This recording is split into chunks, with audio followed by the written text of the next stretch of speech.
I actually thought that the FDA would care how a guy went from not sleeping, head outside the body, to hanging in 5 weeks. And they literally, the top officials said, oh, well, that's just an anecdotal story. Um, and, but when you see these documents in black and white on FDA letterhead, Pfizer letterhead, you're like, okay, it's not my story. These are your documents, you guys, and you knew. Welcome to the React 19 podcast, where we bring awareness and support to the COVID-19 vaccine injured and discuss the science, research, and laws that affect all of us.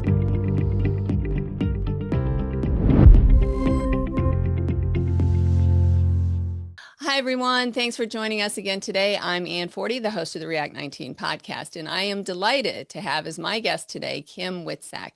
Kim serves as the outspoken consumer representative on the FDA's Psychopharmacologic Drug Advisory Committee, where she advocates for stronger safety warnings, true informed consent, and an FDA that prioritizes patients over pharmaceutical interests.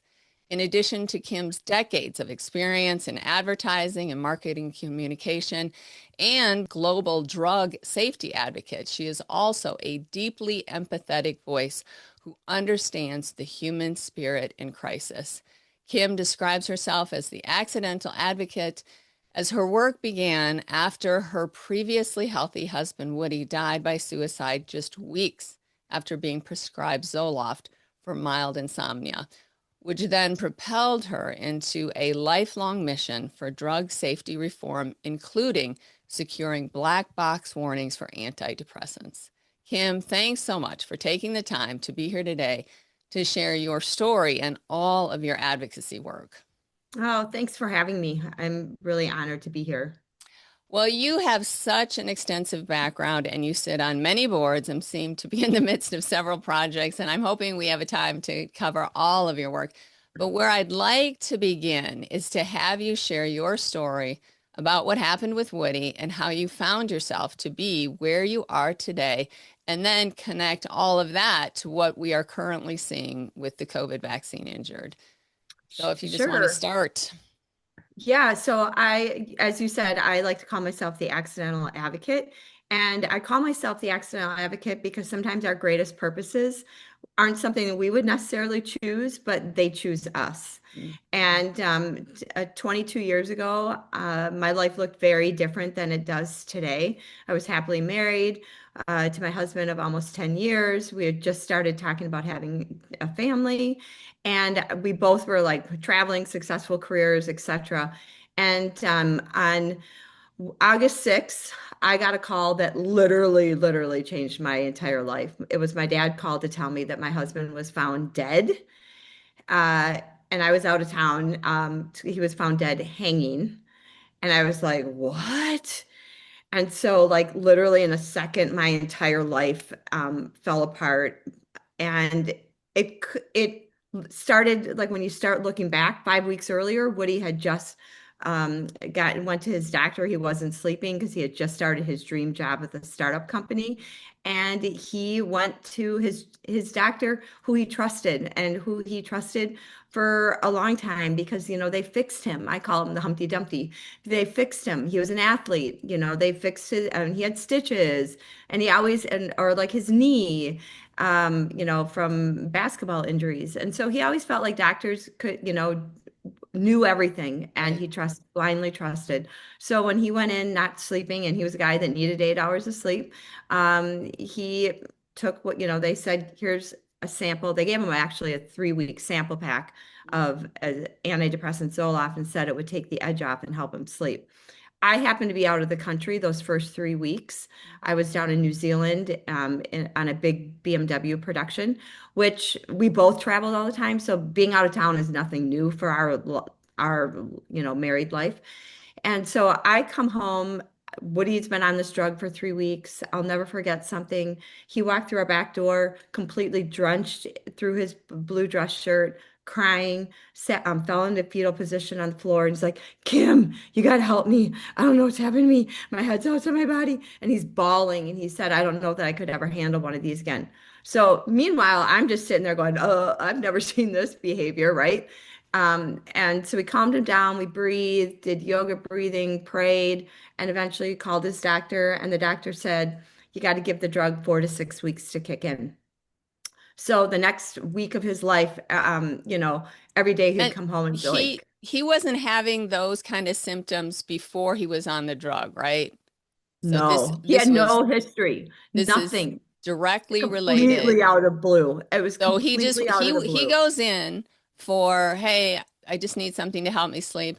And he had no indication that he was on an antidepressant, right? He just thought he was getting something to help with sleep. Yeah, and so that's why I'm saying like when I got that call, I was like, "What?" Like I would never have left out of town like if I thought it was like the end of my our, life together. But the night when I got that call, it's interesting. Because I think, you know what, when something out of the blue happens, like, and Mhm. everything intuitively in my body was like, there's no way Woody killed himself. There's no way. Even back then, like when people were like, he must have been depressed. You didn't see it. And I'm like, no, this guy was still running. He just started his dream job. We just booked our 10-year anniversary trip to Thailand. We booked our Thanksgiving trip with his mom and dad to Hawaii. I'm like, no, no, no, no. Like every part of me was like, there is no way. But that night, the coroner got on the phone and asked me a simple question, was Woody taking any medication? And the only medication Woody was taking was Zoloft. And she says, we are going to take it with us. It might have something to do with his death. So I think that was kind of clue one. Right. And ironically, on the front page of our newspaper that exact same day had an article that said the UK finds link between antidepressants and Oh my suicide gosh. in teens On the the same day. same day. Oh, Woody left no note. There was nothing. So like literally everything blew up. But that night when my brother-in-law, my sister's husband, came over and was at there 'cause at this point my dad called everybody in our family and I was in Detroit trying to figure out how to get back to oh Minneapolis. my gosh. But my brother-in-law was goes home and Googles Zoloft and suicide. And little did we know, like he was like building this whole thing. Like the FDA had hearings in 1991 on the emergence of violence and suicide with Prozac, and almost every one of those members of the committee took money from pharmaceutical companies. Oh So my he's gosh. building this case of Oh like my gosh. reading books and it all started with the coroner asking that question, was Woody on any medication? Wow. Oh my goodness. Okay, so here you find yourself in this situation. What happens next? Well, literally, when I got home, I'll never forget. Like again, I didn't know the heart could was capable of Mm. holding a pain like that. I remember after Woody's funeral, we did, we ended up throwing his ashes out on Lake Michigan, but we did something in Minneapolis, and I remember afterwards, like literally like trying to scratch out the pain in my heart. And I kept praying, God, take my pain and use it. It does me no good. I prayed that over and over. Oh, Meanwhile, my brother-in-law is investigating, coming up because everybody was like, what? Like, how the heck? Like, this is how did what he this wasn't happen? depressed. And so he meanwhile is ordering books and he's building a case praying to God too of like, what do I do with all this? And this is like weeks after, but this is Yeah. where I say like when something happens and you intuitively know, like every part of me was like, there's no way. And the outside people are like, oh, you just didn't know that he was depressed. And I'm like, no, you will not, no, no, no, no. And because I knew my husband, right? Right. But I'll never, so that was one thing, kind of praying. Eric's doing his thing. We threw Woody's ashes out. And I'll never forget, I'm sitting in the middle of Lake Michigan because that's where we used to live. And I was holding this box of Woody's ashes, and all of a sudden, and Eric was the only one standing next to me. We looked down, and literally in the middle of the lake, right floating right by the our boat, was this red book, open book like this. And I go, does that say what I think it does? And he goes, yeah, it said the Holy Bible, Oh and my it floated gosh. right by. And literally in that moment, I was like, whoa, like I know what there's a life and a big Right. purpose that I Right. don't understand, but I think it was Eric's confirmation of, you know what? Everybody's saying, don't take Kim down that path. She's already lost enough. But it was like our both of us, like our determination to Right. go out and go, wait, you guys, the UK's now looking into it. You guys knew about it in 91 when it was just Prozac on the market. Before, now we have Paxil, Zoloft, and approved for kids.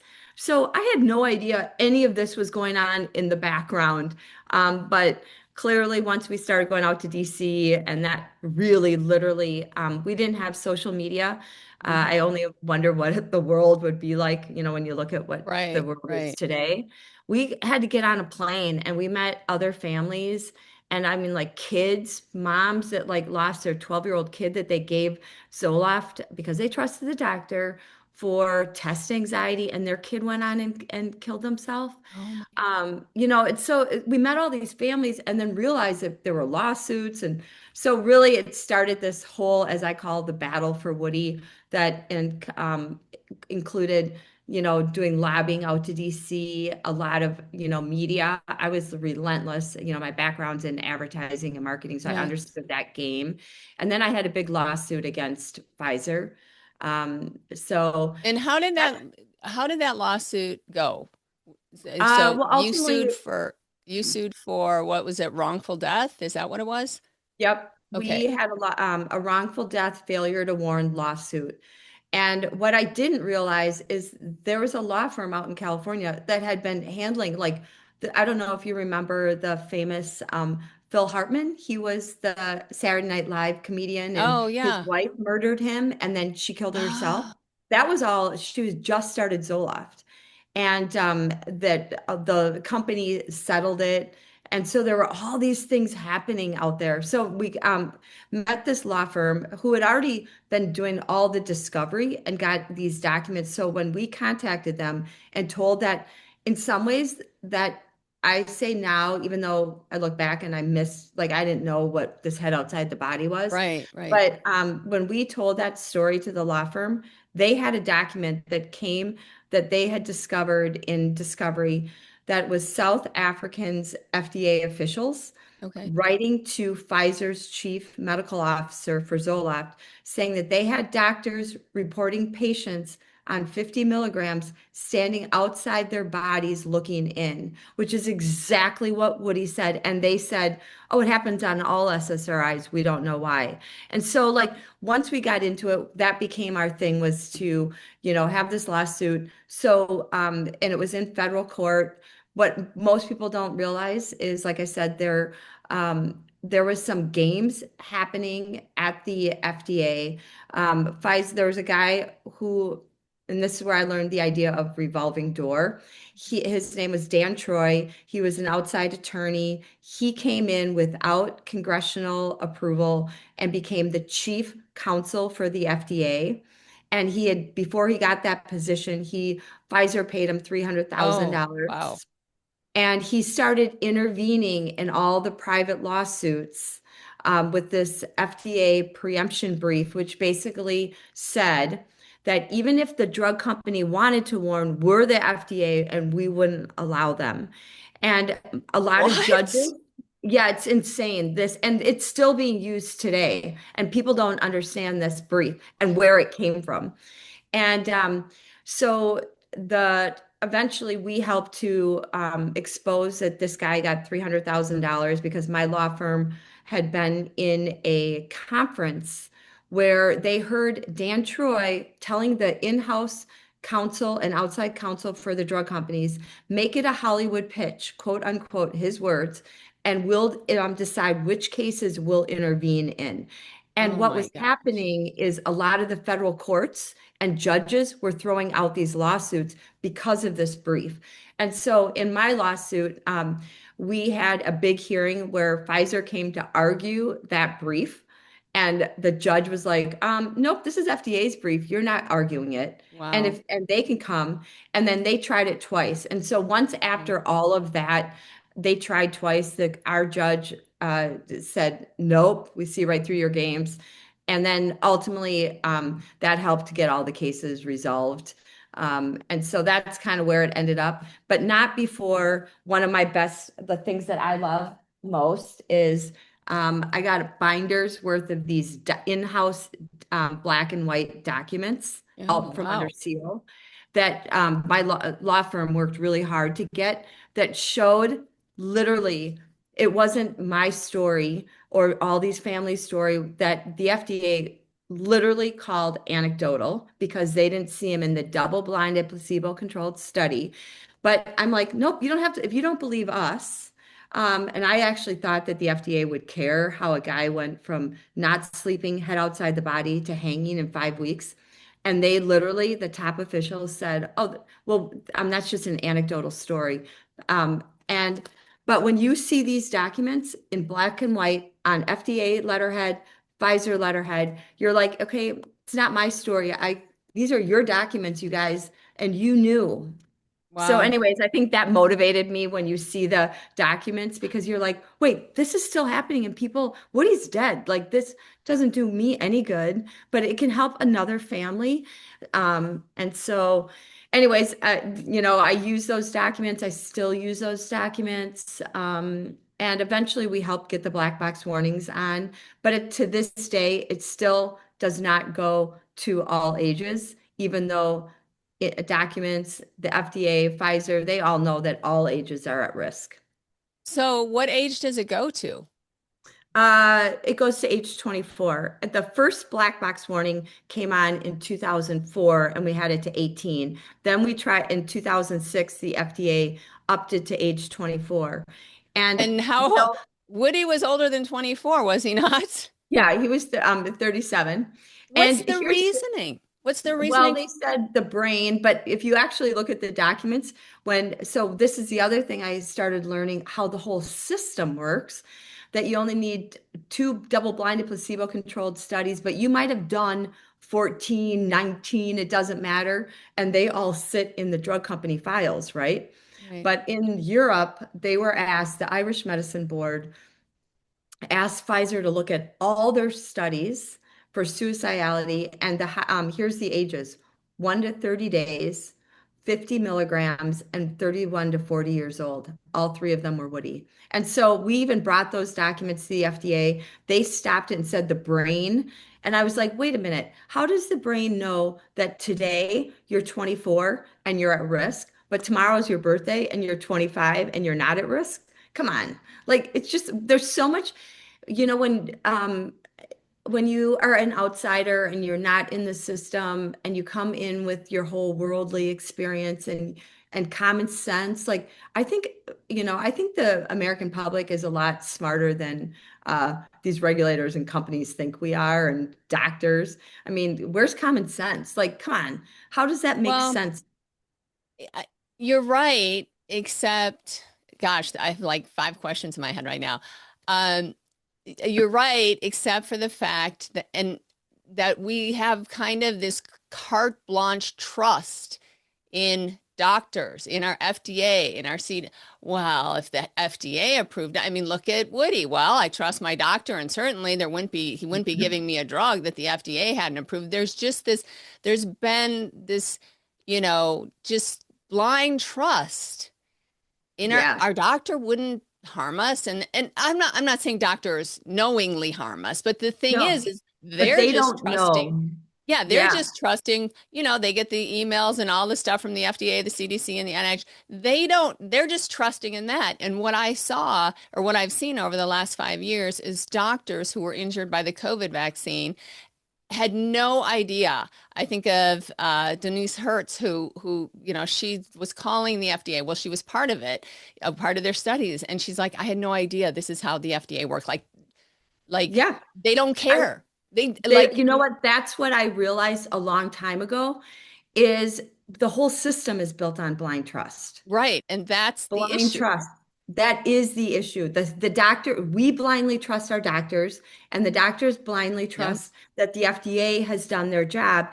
But once you actually understand the system, and if you would actually tell, like the whole time back then, I would be like, don't think that we're dumb. Like, why wouldn't you warn us? Like, Give the public information. Right. Give us information because you think that we're not smart, like that we don't know. Like if you gave us information that, well, first of all, there's so many things wrong about what happened to Woody if you look back. Like he got the drug off label. It was not even approved for insomnia. So he didn't Did know your to ask. doctor ever come back and apologize, or did you ever make him aware of what happened?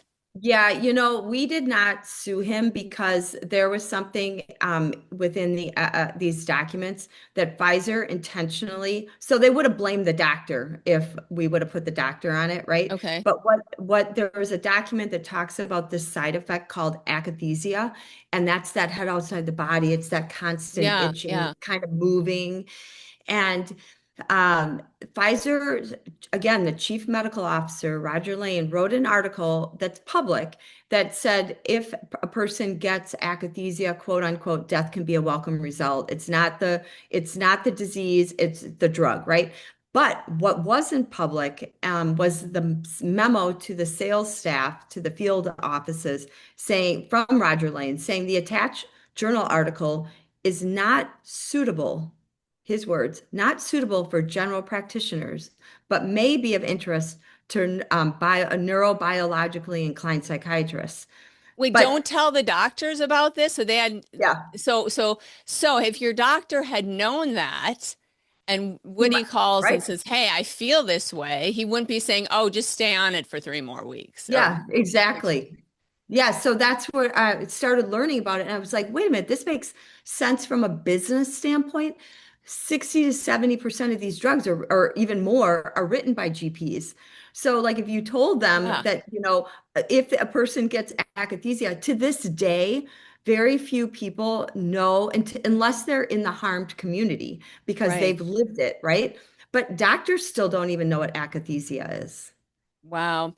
There are so many parallels here to what's gone on with the COVID vaccine injured. I mean, Jennifer, oh gosh, I don't remember her last name. She made the movie Anecdotals Oh yeah. after because so many people were having COVID vaccine injuries.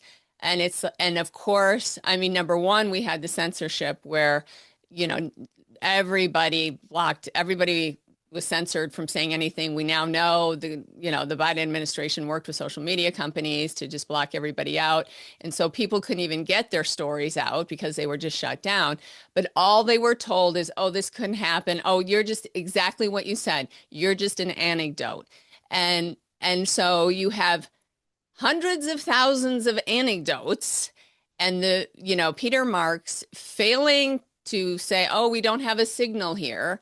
Well, you're not going to find what you're not looking for, and we now know, from Bree and others who were flown out, the FDA, NIH, CDC all knew in January of 2021 that there were thousands of vaccine injuries taking place. They flew Bree and others out to the NIH to study them. They said, oh, just, don't say anything. We'll let the public know. We'll let the doctors know. And they completely shut them down. They abandoned them. They did not. They just cut them off. So the doctors didn't know, just like your doctor didn't know.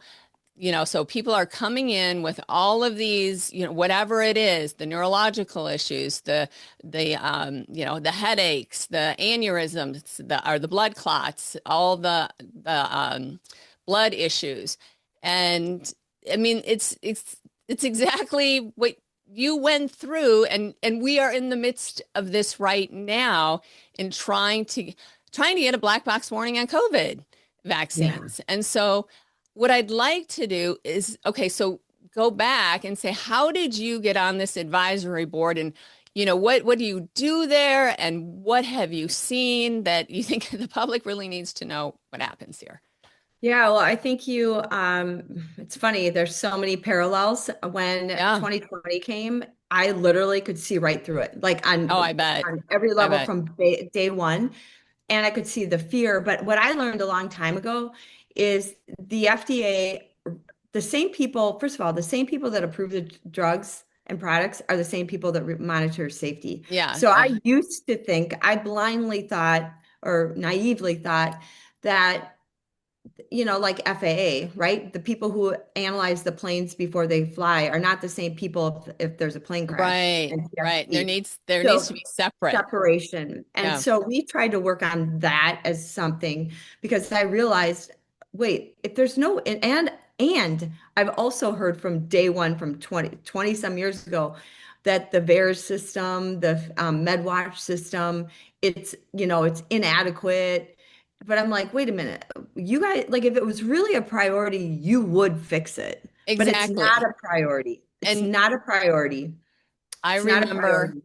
when, the lawmakers were told, oh, we're going to have the best surveillance system. VAERS, we track everything, we'll be up to date on, so they touted the system as, oh, we're going to have this incredible surveillance. But then afterwards, then they were like, oh, well, you can't trust that.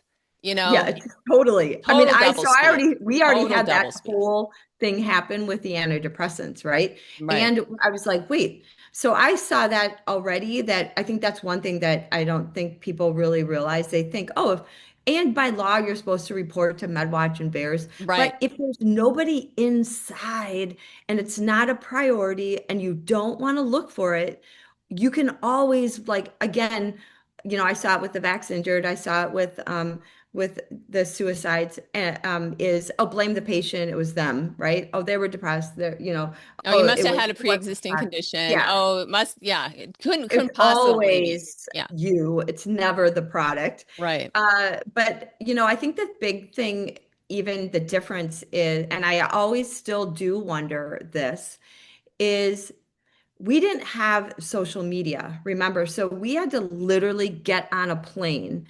And right, I mean, those hearings back in the day were literally armed guards. The rooms were all armed guards, like, and it was family. It was like 100 people, 150 people that would, with their 3 minutes during, and they were showing up, big signs.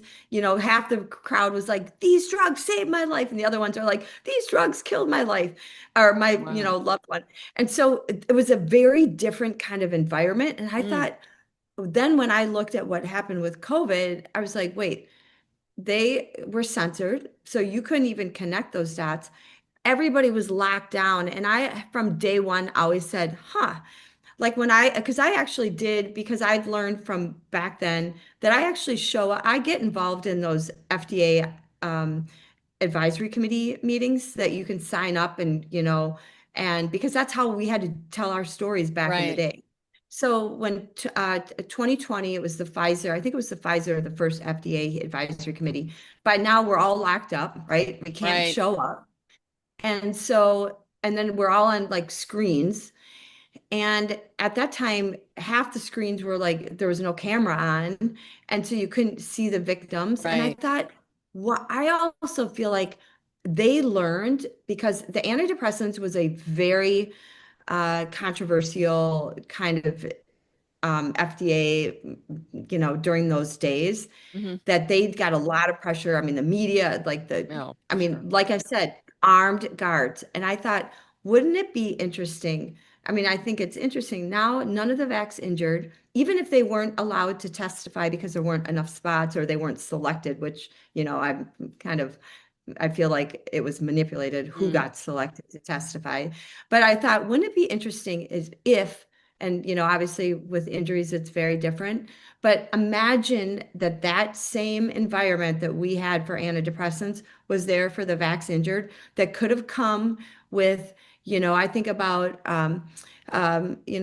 what's his name, who lost his son? oh, Um, yeah, Ernest Ernest. or Yeah, I Sean think about him. Hartman Oh, or yeah, all Penny. those I mean, I guys. know a bunch who lost their sons. Yeah, Yeah, you've lost. I mean, yes, because you've been in it. But I always think because that's when I yeah, first met him.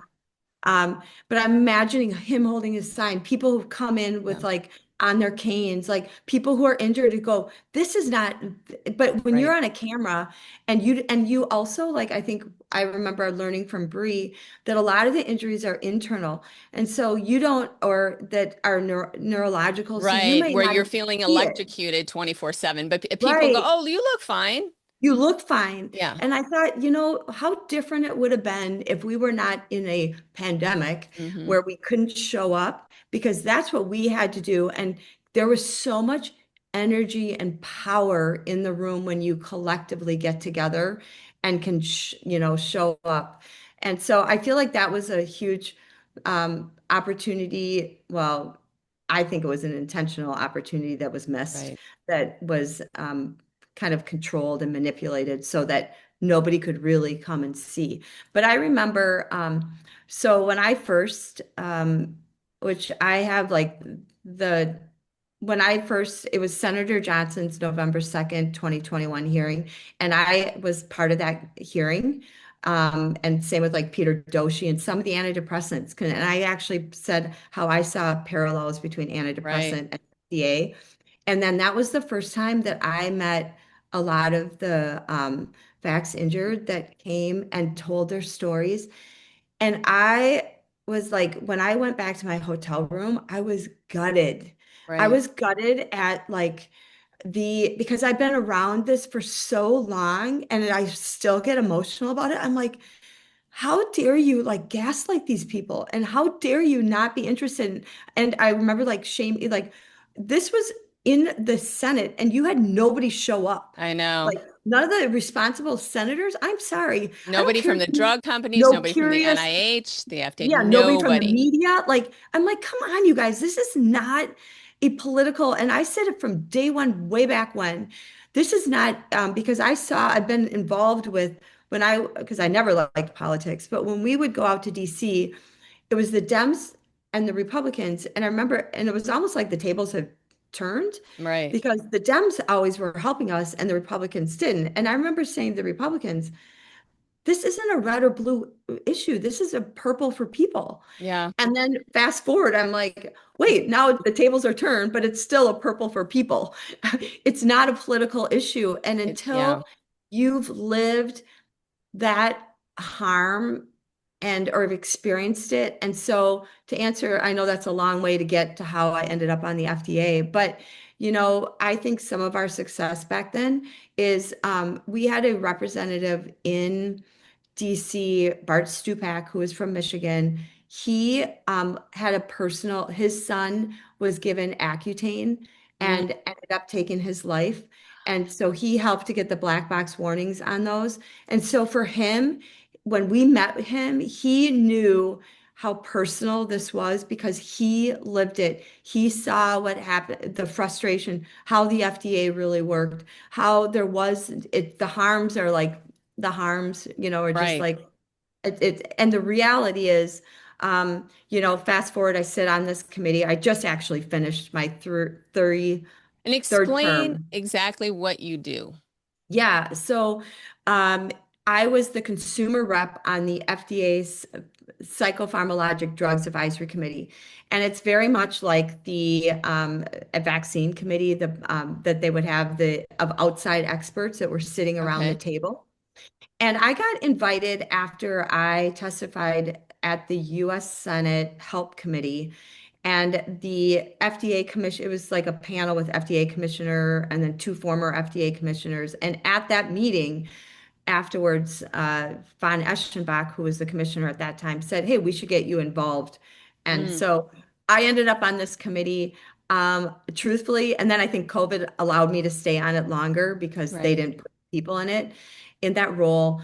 I This was the same committee that in 91 looked at the Mm-mm. emergence of violence and suicide and with Prozac, and they all looked the other way because they all took money from pharmaceutical companies.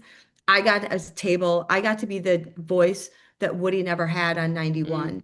And so I have seen the way drugs come on market, a lot of times. So this is the committee that if there's controversy of a product, they want to do something with warnings. There's just an issue like the new COVID vaccine products. It would be a committee that we would analyze the data that the company. What I learned very soon, of sitting on that committee is the trials are controlled by the FDA or the drug companies. Yeah, I think this is Um, really important information for anybody yeah, listening in to understand how a drug actually comes to market and to understand, as you just said, the trials are completed by the drug companies. So they can provide whatever data they want to. Yep. And I think that was something that was shocking to me. I've now will say the FDA is the threshold that a business has to go through to get their product on the market. So you Right. just think about that from just take yourself. I say healthcare is a business. Yeah. We are not patients, we're customers. And that is a place that I think everybody needs to almost think of going forward is it's a business, and that FDA is the threshold that they have to get their product on the market. And the FDA doesn't do the clinical trials to get a new product on the market. The drug companies do. They control the data, Everything. they control who gets in it, they control the questions, they control the information. They have conversations back and forth with the FDA. So they'll still say, oh, well, we discussed this with the FDA. But when you also add in the idea that the drug companies through something called the PDUFA, Prescription Drug User Fee Act, which is it's the user fees that the drug companies pay to have their drugs. It's an application fee, basically. So it becomes Paying like the who's FDA. actually paying the FDA? So the FDA is relying on that money Yep. in its budget. Yep. And so that was all started during the AIDS crisis when the pressure was the FDA is too slow, right? And we all heard Mhm. this. It's kind of the old narrative of the Mhm. AIDS crisis. And so when you think about that, when you have 50 to 60% of the total FDA budget that's coming from the companies that's supposed to be overseeing the regulatory agency, it's almost like we become it's the fox guarding the hen house, Right. right? And Right. who do they really consider their clients? Is it you and I, or is it where they might go and get a job after they leave, Yeah, we right? And certainly have we've seen seen that. this, yeah, we've seen this a lot over the last, I mean, several years. But so in that role, we see the data. Well, I also know you're going to put the best people that are going to give you the best results in that trial, right? Right. And I also, on the committee, most of those people, with the exception of very rarely do you have somebody who doesn't have a tie to an academic institution. Uh, maybe they're researchers. And when you start realizing that even the Where the money companies flows. the money flows, right? Like, oh wait, even if I don't have a direct conflict of interest, my university might. Right. And when you learn that at a university that you're responsible for tenure, like you have to have a percentage of that you're responsible for finding your own Right. research dollars, or if a drug company gives big money to a university and Right. those people are stacked on the advisory committee, they're not going to want to everybody, like I wrote an article with Peter Doshi and Linda Wasilla that ran in that we published in BMJ talking about the concept of self-censorship. So even if they want to talk about Right.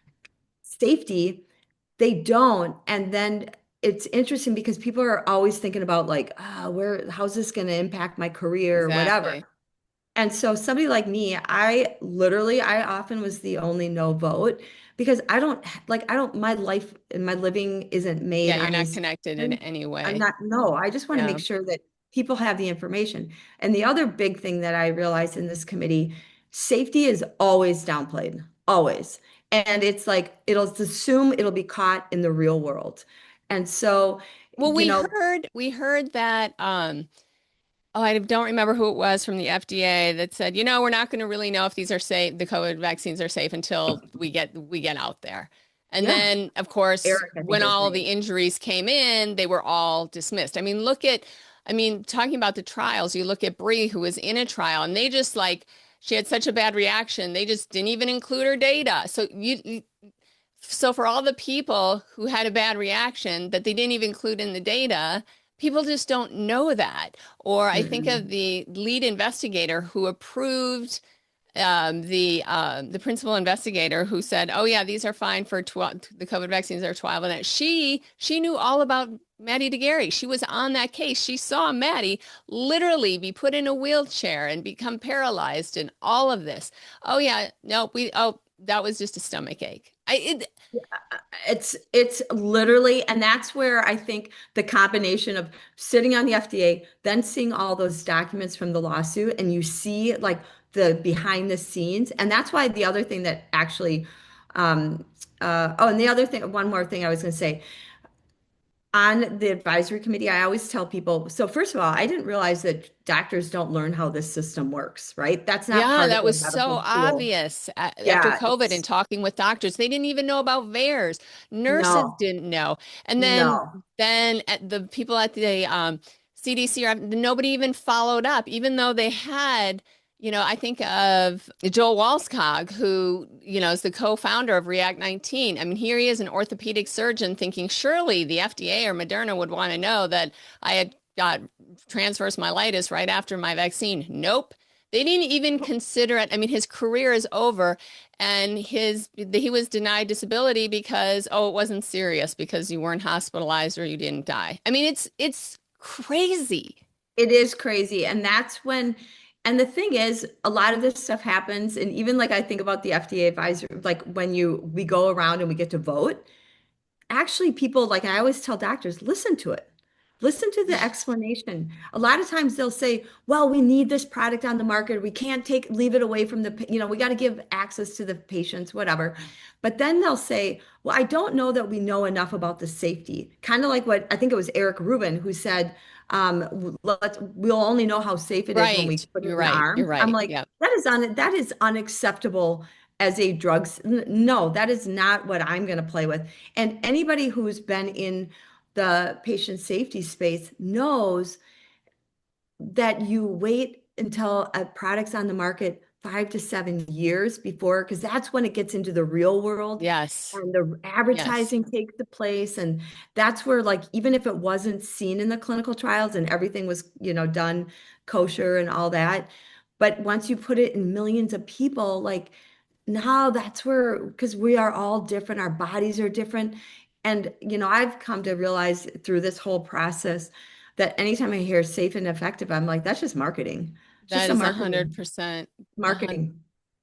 And speaking of marketing, I don't know if consumers understand why there's such a push to get drug manufacturers to pull their ability to advertise, because people need to understand that those advertising dollars, I mean, that's billions of dollars to, news stations, to companies, and that will definitely affect the editorial content on the news that night. You're not going to speak negatively about the company that's paying you millions of dollars in advertising fees. And I just don't know if the public understands that No, connection.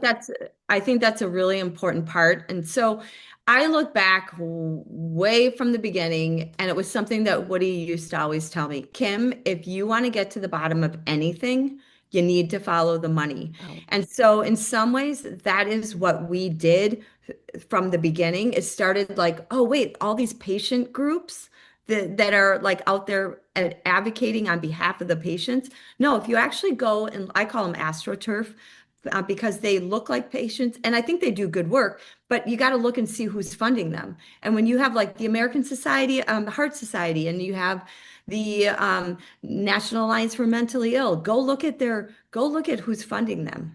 And then mm, you start going, because every one of them, again, this is what you learn when you go to these advisory committee meetings. When they're there, they're basically saying, we need more for our patients. And they become an extension, an indirect extension oh, of the a company marketing department. And so, and then you start looking at who's, like where you said, the advertising. brought to you by Yeah, well, Pfizer.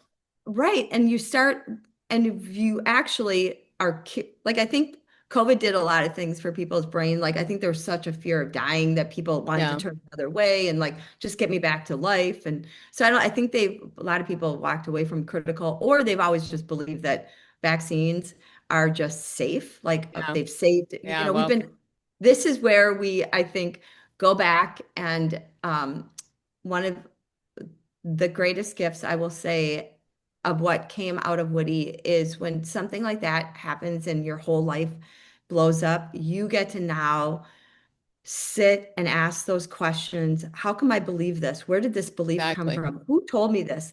Why did I always think that like the media tells the truth? Like who, and you start realizing, wow, we've been living in this kind of simulation of being controlled at the narrative that we've come into the world. Mhm. And so I think that's the thing that I learned a long time ago is really no one's going to care more about you or your health than you. Right. We cannot give our agency away. It's all the things that I've learned. And Truly. I wish when I have met, and I know Bree every time I see her, and Susanna, and the people from Team Humanity in Minnesota, Hmm. when who are my heroes? Like I can handle the emotional pain. I've been out there, but I have physically am able to do things. Right. And it's the people who are like physically harmed, and I will get emotional Hmm. and that they're out there fighting with their every bit of whatever they have. Those are my heroes. They're my heroes because they're actually doing something, and I know that I can't imagine I mean, I guess it's all harms, but um, I have so much respect for being not only physically not feeling well, but they want to do the right thing so that other people don't have to experience what they do. And then when I look at the whole, when the jabs came out, and I was like, wait, you're giving Pfizer legal immunity, like one of the most evil companies that has paid more fines. You're giving them like, I don't help me understand Right. that this doesn't even make sense. And so, anyways, I think the more we know, the more we ask questions and really trust our own intuition, because I think we are given so much wisdom in our bodies, and that we've been somehow told that somebody out there knows more than we do.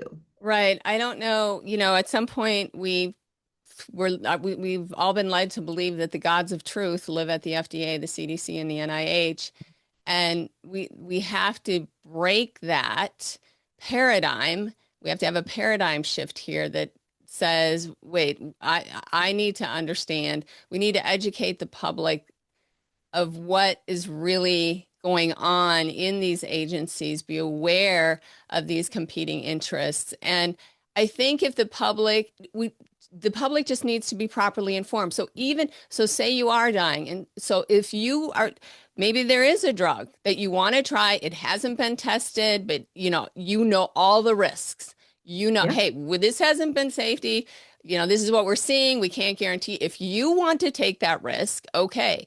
But let that person decide in the same way for them to come out with a COVID vaccine. Just, they can say, oh, it's been 20 years in the make. Oh, yeah, well, it's never worked. And you're doing it by companies like Moderna had never brought a vaccine to market before. To just say within a few months, safe and effective for everybody on this planet, nobody gets an exemption. That is Uh, insane. And it the is fact that insane. the fact that the public the fear factor that they knew they had to ramp up. I mean, there's a whole, I don't remember if it was in Canada or maybe it was here. I mean, there was just a whole system of like, okay, this is what we do. You kind of like a psychological, I don't want to say psychological warfare, but psychologically, this is where we need to get the country at so that they'll be willing to take this vaccine. And so, these games, you're marketing, Yeah. okay, let's just get them to feel this way or that way to do this. And I just think if we can just inform the public, hey, you have to start questioning. Your doctor isn't a bad guy. We don't want to throw doctors under the bus.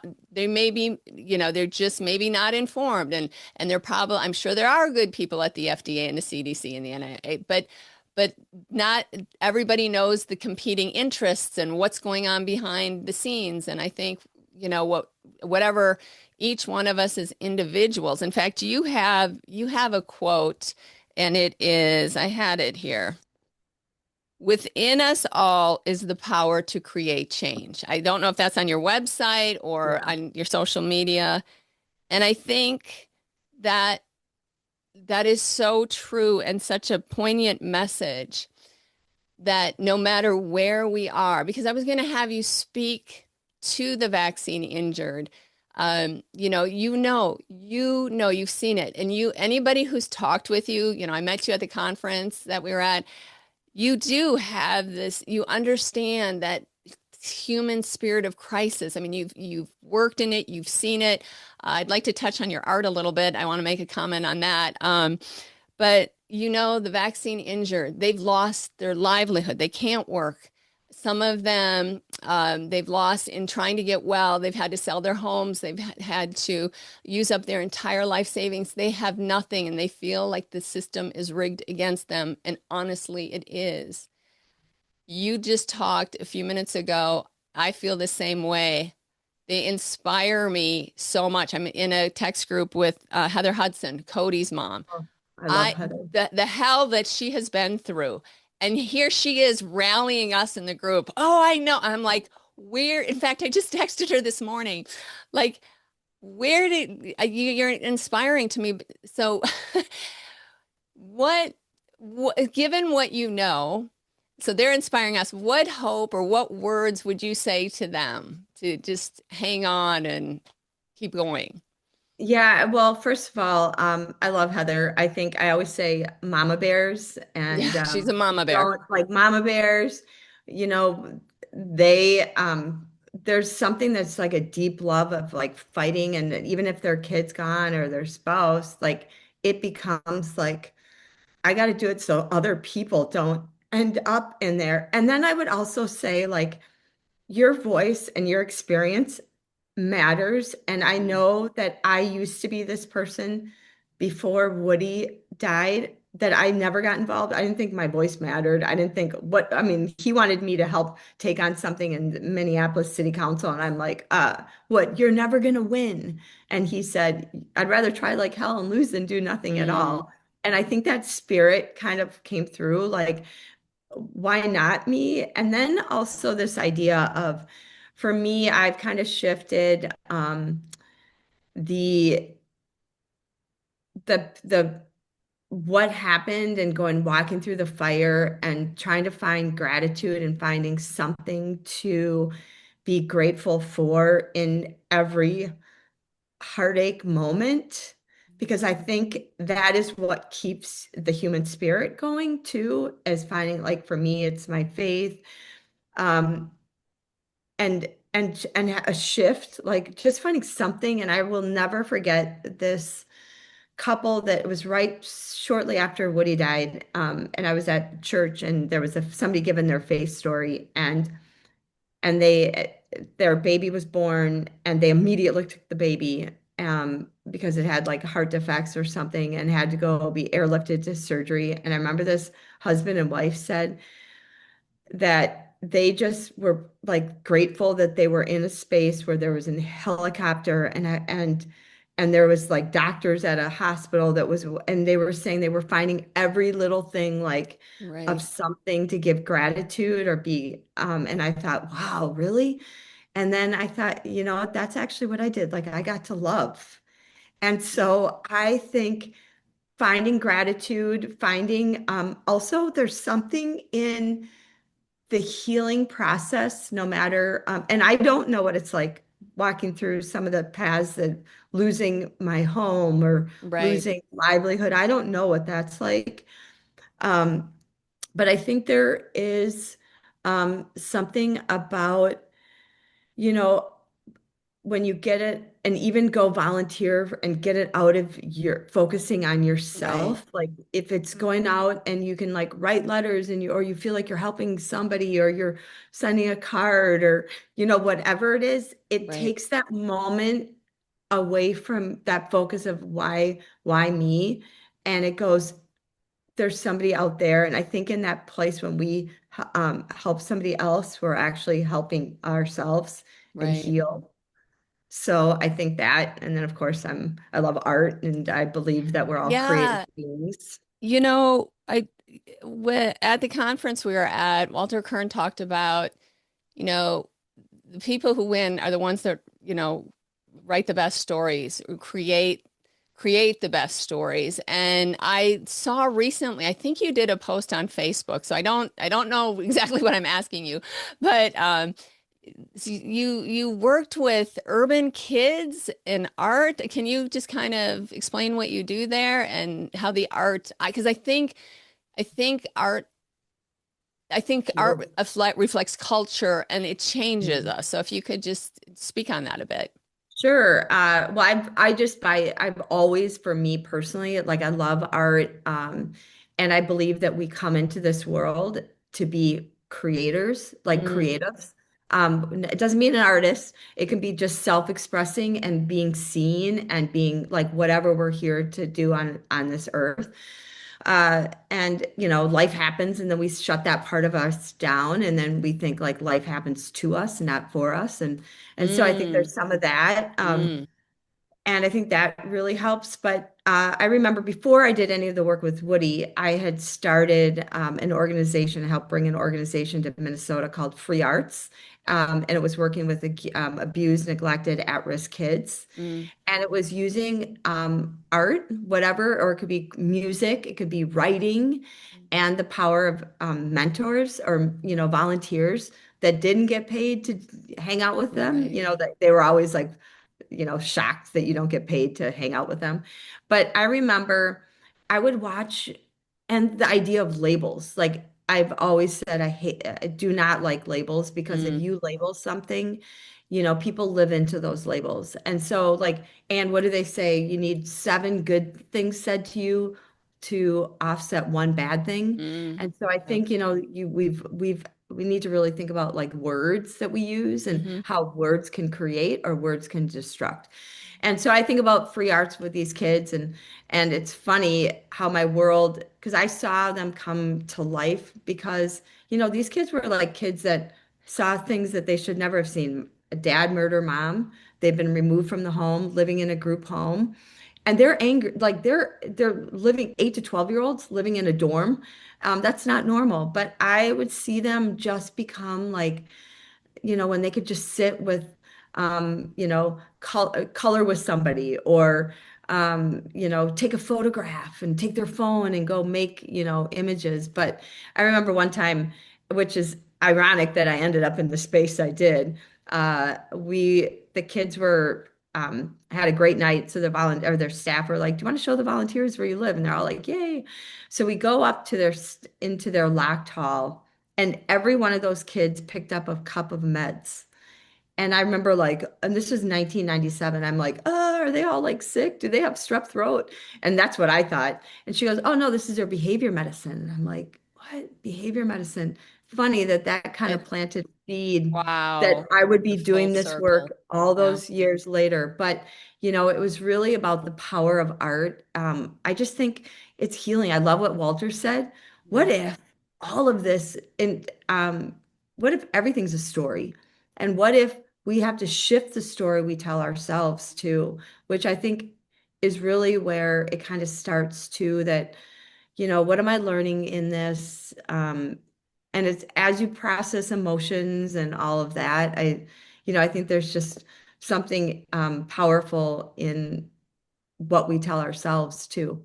That is so true. So to sum all this up, what would you like the legacy of Kim Witczak to be? How would you like to be remembered?